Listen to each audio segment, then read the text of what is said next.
Fala galera, tudo tranquilo? Vamos dar continuidade aos nossos estudos sobre teorias demográficas tão importantes, né, para essa relação, para esse entendimento, né, do dinamismo do crescimento populacional, tá bom? Então, falamos na aula passada sobre teoria malthusiana, né? Agora a gente vai falar um pouquinho sobre teoria neo-malthusiana. Então, o nome já dá um indicativo, né, que você precisa resgatar algum tipo de princípio, né, da teoria malthusiana. Então, Malthus, né, aquele pensador que viveu ali no século XVIII, iníciozinho do século XIX, no final do século XVIII ele propõe um estudo, né, que vai ser lançado no seu livro Ensaio Geral sobre a população, e ali ele vai apresentar a sua teoria catastrófica, dizendo que o crescimento populacional era muito maior em ritmo do que o crescimento da produção de alimentos, né? Enquanto a produção de alimentos crescia em progressão aritmética, 1, 2, 3, 4, a população cresceria em progressão geométrica, dobrando de tamanho a cada intervalo de 25 anos. Vimos que essa teoria ela não foi comprovada, né?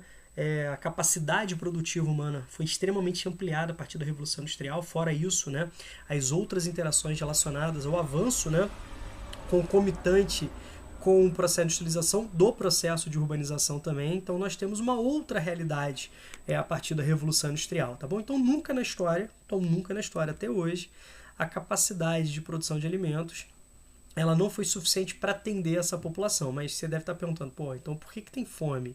Né? Porque quase 1 bilhão de pessoas levantam todos os dias sem saber se vão conseguir comer. Porque insegurança alimentar, por outros fatores. Pela pobreza, pela miséria, pelo custo elevado, né? Pelo desperdício, pelo processo especulativo, por uma sociedade de consumo, né, extremamente excludente, tá bom? Então são outros aspectos, são aspectos socioeconômicos, frutos, né, dessa própria evolução do sistema capitalista, tá? Romulo, quer dizer que a fome começou com o capitalismo? Óbvio que não, mas se aprofundou em muito, né, em vários aspectos, inclusive dentro daquela lógica de desestruturação da produção local.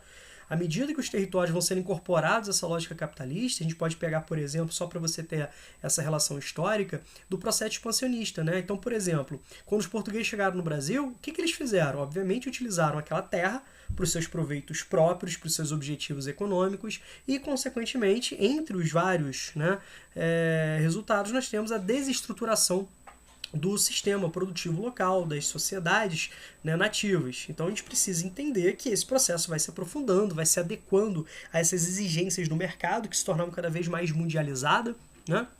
Então a gente precisa entender isso. Então quando Malthus, né, propõe isso, a gente precisa ter essa primeira ideia. Isso nunca aconteceu. Aí você pega e fala, tá, beleza. Se você tem uma teoria que não se concretizou, por que ela é resgatada, né, em determinado momento? Então, justamente para justificar algo, né? E o ambiente do século XX foi um ambiente propício para isso, como nós vimos.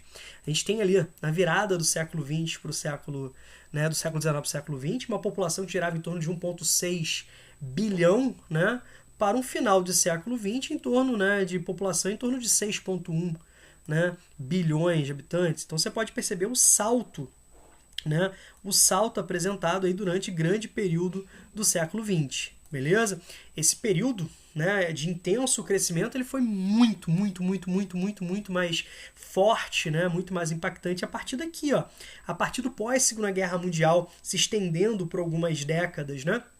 Chamado Baby Boom, é conhecido em alguns países como Baby Boom, a explosão, né, de bebês, um grande crescimento, uma grande explosão demográfica, por vários motivos, né, alguns nós já até trabalhamos, né, sobre isso, mas foi um momento onde nós temos a formulação daquilo que vai ser chamado de neomalthusianismo, tá bom? Rômulo, se aproxima, se assemelha em relação à teoria malthusiana? É um resgate, né, uma releitura similar? Não, não é, tá legal?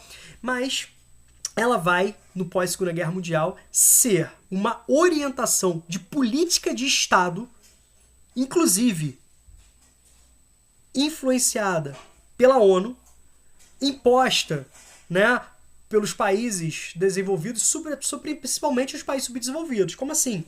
Malthus, ele não vai propor métodos contraceptivos, ele não vai propor o controle da natalidade através de uma política de Estado. Tá legal? Diferentemente dos neomalthusianos, que vão propor um controle do Estado, uma política antinatalista por parte do Estado. Tá legal? Então a gente começa a perceber isso. E principalmente nos países subdesenvolvidos, onde o ritmo de crescimento né, vegetativo era mais intenso, né, em maior ritmo do que os países desenvolvidos, que já se encontravam em outro estágio, em outro momento da transição demográfica, que a gente vai entender um pouco mais à frente o que significa essa transição demográfica, mas já apresentavam ritmos de crescimento bem menores quando comparados à maioria dos países subdesenvolvidos, tá? Que ainda não tinham, né, se industrializado, ainda não era um país urbano, né, uma região, um estado, né, cuja população majoritária vivia nos espaços urbanos, aí não tinha passado por uma consolidação de uma orientação urbana industrial, tá certo? Diferentemente dos países centrais. Tá bom? Então isso vai servir de justificativa, né? Repare, por exemplo, nesse quadro, né, pegando aqui ó, a partir do pós-Segunda Guerra Mundial. A Segunda Guerra Mundial terminou em 45, né, uma guerra longa, né, de 39 até 45, onde as principais potências colocaram sua capacidade produtiva e tecnológica para matar, né? Nós tivemos esse crescimento. E repare como o ritmo de crescimento é diferenciado em relação aos países, né, desenvolvidos e subdesenvolvidos. Tá? O que a gente pode perceber? Que esses países, né, principalmente até o século XX, ó, eram responsáveis pelo grande crescimento populacional. Tá certo? Então isso justificava a orientação de políticas antinatalistas. E justificava e ainda justifica muitas propostas de política de Estado objetivando políticas de controle da natalidade, ou seja, políticas antinatalistas. Agora, qual que era a justificativa? Os neomalthusianos vão defender o seguinte, cara, estamos num crescimento populacional absurdo. A gente precisa ter um planejamento familiar. A gente precisa ter esse planejamento familiar. Né? Então a gente pode perceber que a pobreza, as guerras, a miséria é culpa do crescimento populacional. Então a gente precisa controlar o crescimento populacional para a gente diminuir guerra, para a gente evitar a pobreza, para a gente garantir o desenvolvimento. Então reparem como essa teoria é extremamente preconceituosa e ao mesmo tempo não apresenta um embasamento científico. Eles vão justificar, inclusive, que as guerras são fruto desse processo de crescimento populacional, dizendo que é impossível, né, o mundo produzir riquezas, né, que pudessem sustentar esse tamanho da população. Então, os países literalmente viveriam em guerra.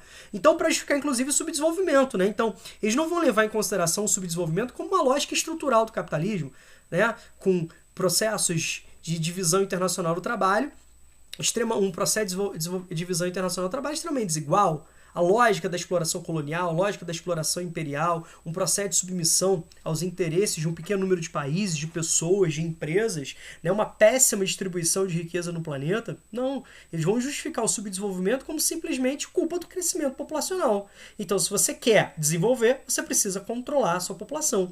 E a gente pode perceber isso, né? Campanhas de difusão de métodos contraceptivos de formas aleatórias, processos, né, de cirurgias, tanto em homens como em mulheres, inclusive de formas compulsórias, né, políticas inclusive de esterilização de uma parcela de população de determinados locais do planeta, né, no mundo subdesenvolvido. A gente pode perceber isso, né? Países que adotam a cada X de filho, a mulher obrigatoriamente, né, era operada, né? No terceiro filho, no segundo filho, essa mulher era operada e apresentava-se aquele padrão, aquela família ideal, que era justamente um pai, uma mãe e 2 filhos, principalmente um menino e uma menina.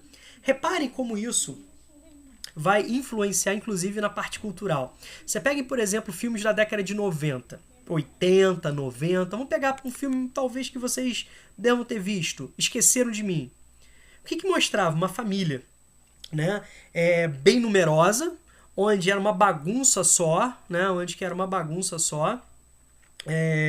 uma confusão, a mãe, olha só a reprodução, né, uma determinada visão cultural, não podia trabalhar, tinha que ficar em casa com um monte de filho, uma confusão, um estresse, o pai tinha que trabalhar o dia inteiro, ó, a mãe cuidando da casa, dos filhos, e o pai trabalhando o dia inteiro, né, às vezes mais no trabalho, fazendo hora extra, porque era muito custoso e tal, certo? Isso dava problema no colégio, as crianças eram revoltadas e tal, ou seja, tentando mostrar aquele padrão núcleo familiar, aquele planejamento, tá certo?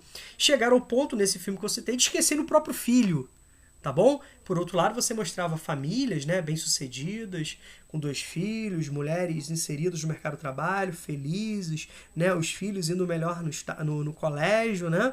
Então era preciso criar esse entendimento publicitário. Olha só que interessante, né?